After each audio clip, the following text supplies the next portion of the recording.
ئاهلی کوفر خۆمان نەزانین مامۆستا خۆ هیچ خوای پڕگای لەگەڵان نییە ئەی بۆچی سەر ئەکەوێ جوانە ئەمە ئەسبابە براکەم یعنی کاتێک کە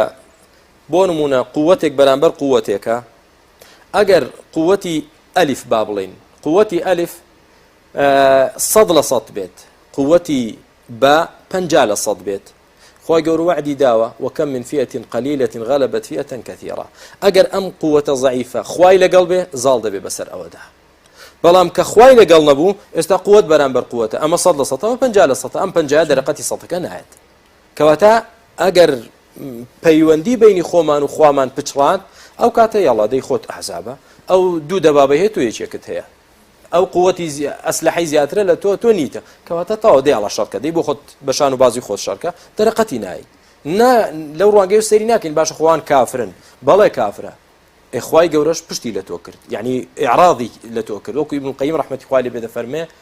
لا تظنن أن العدو غلب تالله ما العدو غلب ولكن الحافظ أعرض دەڵێ گومان مەبە کە